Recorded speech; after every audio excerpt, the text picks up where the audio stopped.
BSP coordinator से हटाए जाने के बाद बोले आकाश आनंद। आकाश आनंद ने एक्स पर एक पोस्ट लिखी है और लिखा है कि मायावती का आदेश सिर माथे पर। मायावती हमारी सर्वमान्य नेता हैं, ये लिखते हैं आकाश आनंद। उन्होंने कहा कि मैं अपनी अंतिम सांस तक लड़ता रहूंगा। तो बता दें आकाश आनंद जिन्हें बीएसपी कोऑर्डिनेटर पद से हटा दिया गया और इसके बाद सोशल मीडिया एक्स पर उनका ये पोस्ट जिसमें उन्होंने लिखा कि मायावती का आदेश सिर माथे पर, मायावती हमारी सर्वमान्य नेता है और मैं अपनी अंतिम सांस तक लड़ता रहूंगा।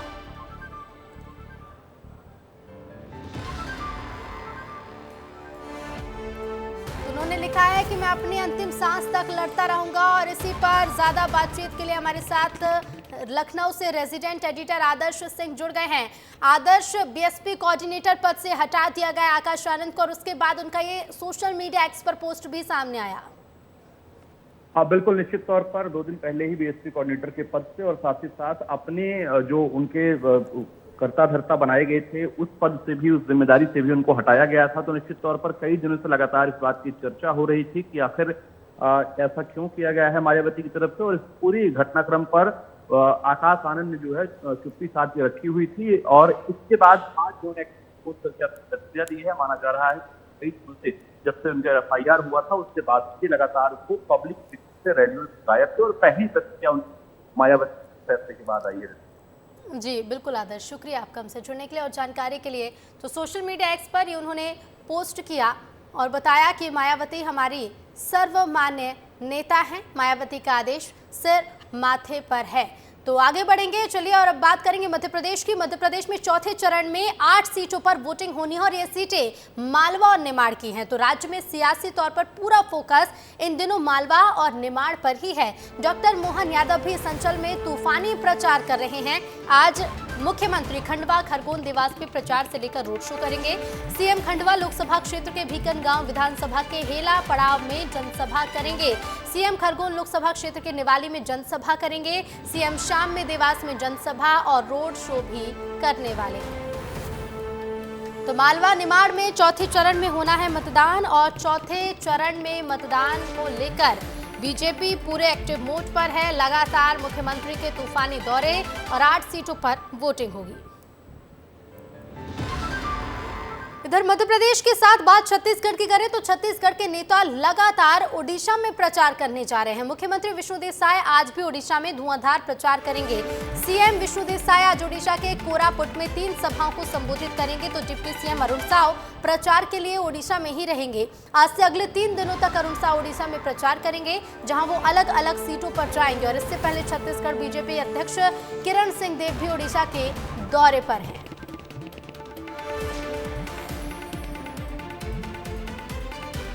तीसरे दौर के मतदान के बाद छत्तीसगढ़ में अब चुनाव खत्म हो गए हैं, लेकिन प्रदेश के दोनों दलों के नेताओं का काम खत्म नहीं हुआ।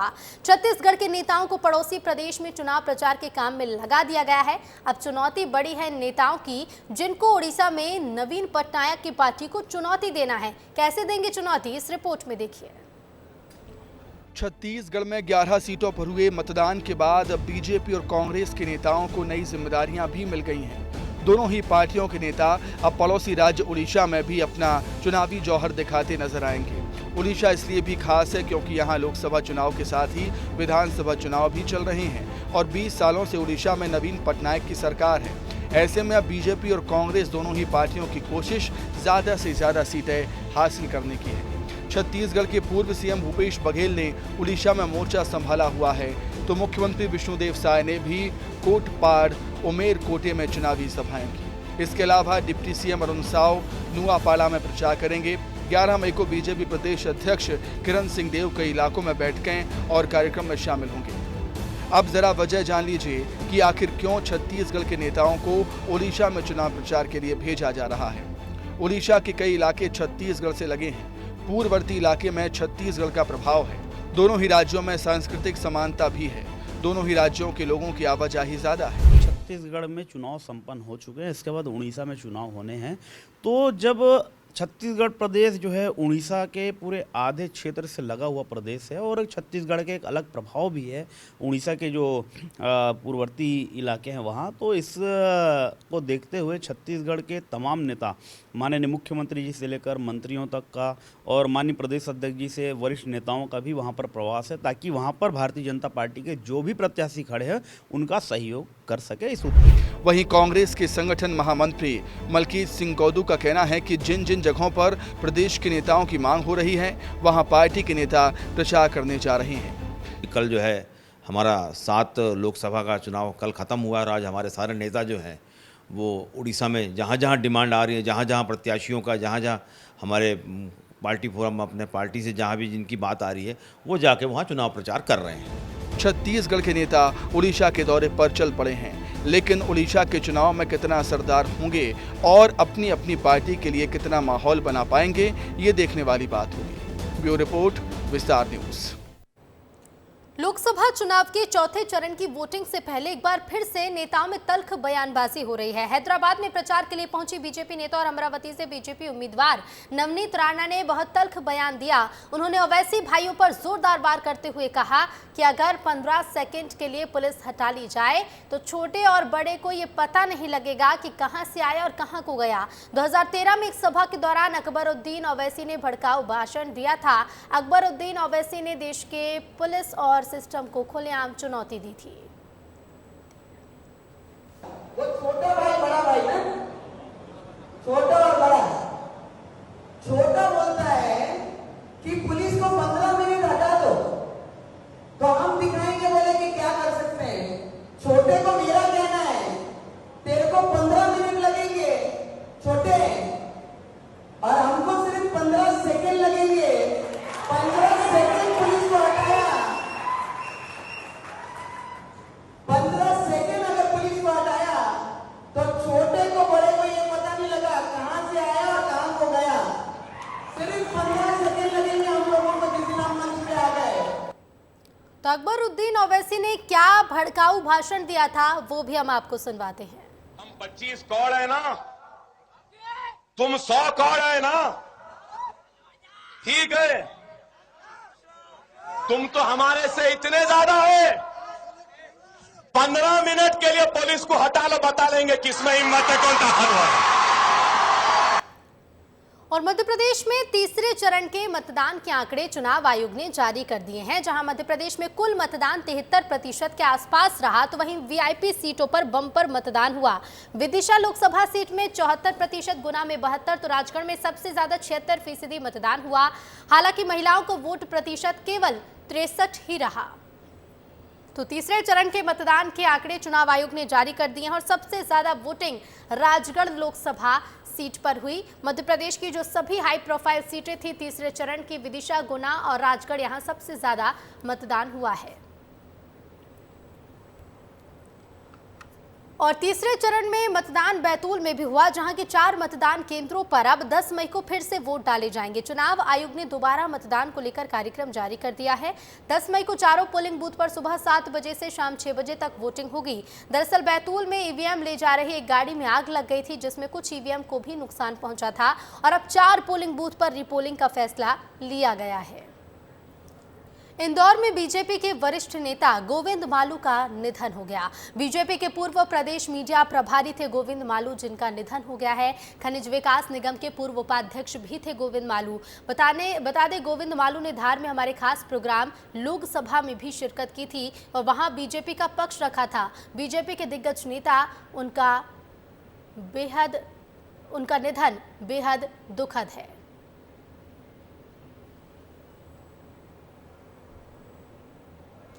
सैम पित्रोदा ने अमेरिका में बैठकर अपनी एंथ्रोपोलॉजी के ज्ञान में भारतीय समाज पर ऐसी नस्ल भेदी टिप्पणी कर दी जिस पर प्रधानमंत्री नरेंद्र मोदी जमकर नाराज हुए। राहुल गांधी के कथित तौर पर सलाहकार पित्रोदा ने अपने इस बयान से बीच चुनाव में कांग्रेस के लिए कैसे मुश्किल खड़ी कर दी है, इस रिपोर्ट में देखिए।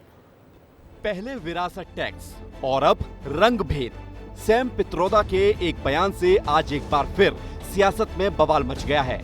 सैम पित्रोदा ने कहा है कि पूर्वोत्तर के लोग चीनी जैसे दिखते हैं, पश्चिमी लोग अरब जैसे दिखते हैं, उत्तर के लोग अंग्रेज जैसे दिखते हैं, दक्षिण भारत के लोग अफ्रीकी जैसे दिखते हैं। सैम पित्रोदा के इस नस्लवादी बयान पर जमकर हंगामा शुरू हो गया है। सबसे पहले आप वो बयान सुन लीजिए जिस पर पूरे देश में हंगामा हो रहा है। We could hold country together as diverse as India, where people on east look like Chinese, people on west look like Arab, people on north look like, maybe white, and people in south look like Africa. Doesn't matter. We are all brothers and sisters. इतना ही नहीं, Sam Pitroda ने प्रधानमंत्री पर भी बयानबाजी की और कहा कि पीएम मोदी हमेशा मंदिर जाते हैं, वो एक राष्ट्रीय नेता के रूप में बात नहीं कर रहे हैं। Okay. So that idea of India, which is rooted in democracy, freedom, liberty, fraternity, is being challenged by Ram Temple and Ram Navami and Prime Minister going to temple all the time and, talking, not as a national leader, but talking as a leader of the BJP. ये वही Sam Pitroda हैं जो 2019 चुनाव के पहले Balakot air strike पर भी बयान देकर कांग्रेस के लिए मुसीबत पैदा कर चुके हैं। पुलवामा अटैक के बाद जब भारत ने पाकिस्तान के घर में घुसकर मारा तो अंकल सैम ने ही कहा था, दुनिया के साथ डील करने का सही तरीका नहीं है। अंकल सैम के विवादित बोल मार्च 2019 बालाकोट एयर स्ट्राइक पर सवाल उठाए। मई 2019 सिख विरोधी दंगों पर बोले, हुआ तो हुआ। जून 2023 मंदिर बेरोजगारी का समाधान नहीं करेंगे। जनवरी 2024 अंबेडकर की तुलना में नेहरू ने संविधान में ज्यादा योगदान दिया। अप्रैल 2024 देश में विरासत टैक्स पर बात होनी चाहिए। इस तरह की टिप्पणियों से सुर्खियां बटोरने वाले अंकल सैम का बयान सुनने के बाद प्रधानमंत्री नरेंद्र मोदी भड़क उठे और करारा जवाब दिया। शहजादे, आपको जवाब देना पड़ेगा। चमड़ी के रंग के आधार पर मेरे देशवासियों का अपमान मेरा देश सहन नहीं करेगा और मोदी तो कतई नहीं करेगा। सैम के बयान से एक बार फिर कांग्रेस पार्टी में चिंता का माहौल पैदा हो गया है और बीजेपी को बैठे बिठाए कांग्रेस को घेरने का एक नया मुद्दा मिल गया है। अंकल सैम पर बीजेपी के नेता जमकर पलटवार कर रहे हैं। कितना बांटोगे जाति के नाम पे, क्षेत्र के नाम पे देश को, लेकिन कांग्रेस का घिनौना चेहरा पशुधन, स्त्री धन छीनने वाला, आपकी संपत्ति छीनने वाला और अब आपको जाति के नाम पर नीचा दिखाने वाला सामने आया है, जिसकी हम निंदा करते हैं। ये इंडी गठबंधन बना करके भारत को तबाह करना, क्योंकि उनको भारत से कितना प्रेम है मैं नहीं जानता, लेकिन जिसको प्रेम रहेगा वो ऐसे लोगों के सैम पित्रोदा के स्टेटमेंट को नकारने का काम करेगा। सैम पित्रोदा साहब ने भारतीय संस्कृति, भारत की पहचान और भारतीय लोगों की पहचान के बारे में बेहद आपत्तिजनक बयान दिया है। सिर्फ बीजेपी ही नहीं, सैम पित्रोदा के इस बयान से कांग्रेस भी बैकफुट पर आ गई है। इंडिया गठबंधन ने भी सैम पित्रोदा के बयान से खुद को अलग कर लिया है। सैम पित्रोदा द्वारा भारत की अनेकताओं को जो उपमाएं दी गई हैं वो बिल्कुल गलत है, दुर्भाग्यपूर्ण है और अस्वीकार्य है, बिल्कुल अस्वीकार्य है। भारतीय राष्ट्रीय कांग्रेस इन उपमाओं से अपने आप को पूर्ण रूप से अलग करती है और इसका खंडन करती है। और दूसरी तरफ की सैम पित्रोदा अमेरिका में बैठकर क्या बयानबाजी दे रहे हैं, ना हमें उससे कोई लेना देना है, ना ये देश का मुद्दा है। जहां तक सैम पित्रोदा के बयान का सवाल है, उस तरह के बयान का कहीं दूर दूर तक इंडिया गठबंधन का कोई भी व्यक्ति समर्थन नहीं करता। मौसम चुनावी है और सैम अंकल ने नस्ल पर बयान देकर कांग्रेस का पूरा मामला डिरेल कर दिया है। अब देखना है कि चुनाव में इसका कितना असर होता है। ब्यूरो रिपोर्ट, विस्तार न्यूज। और सैम पित्रोदा के बयान पर सीएम मोहन यादव ने तीखी प्रतिक्रिया दी है। उन्होंने कहा कि ऐसे बयान कांग्रेस की कथनी और करनी में फर्क दिखाता है। साथ ही उन्होंने कहा कि ऐसे बयान शर्मनाक हैं। खुद कांग्रेस को चुनाव के चलते पूरे देश से माफी मांगना चाहिए कि उनके राजनीतिक गुरु के द्वारा की गई बात, उससे कांग्रेस का अपना जो दृष्टिकोण सामने आया है, ये हमारे लिए बहुत शर्मनाक बात है। मैं इसकी कठोर शब्दों निंदा करता हूँ। कांग्रेस नेता और दिग्विजय सिंह के भाई लक्ष्मण सिंह सैम पित्रोदा पर भड़के हैं। आग बबूला हुए लक्ष्मण सिंह ने सैम पित्रोदा को जूता मारने की बात कही। सोशल मीडिया एक्स पर लक्ष्मण सिंह ने लिखा कि सैम पित्रोदा का बयान अत्यंत शर्मनाक है। लक्ष्मण सिंह ने कहा कि जितने जूते मारे उतने कम हैं। तो उन्होंने लिखा सोशल मीडिया एक्स पर, ये आपको दिखाते कि सैम पित्रोदा का बयान अत्यंत शर्मनाक है, इसमें जितने जूते मारे उतने कम हैं। बात करेंगे छत्तीसगढ़ की, जहां महादेव सट्टा मामले में ईओडब्ल्यू ने सबसे बड़ा एक्शन लिया है। अलग अलग ठिकानों पर ईओडब्ल्यू ने छापा मारा।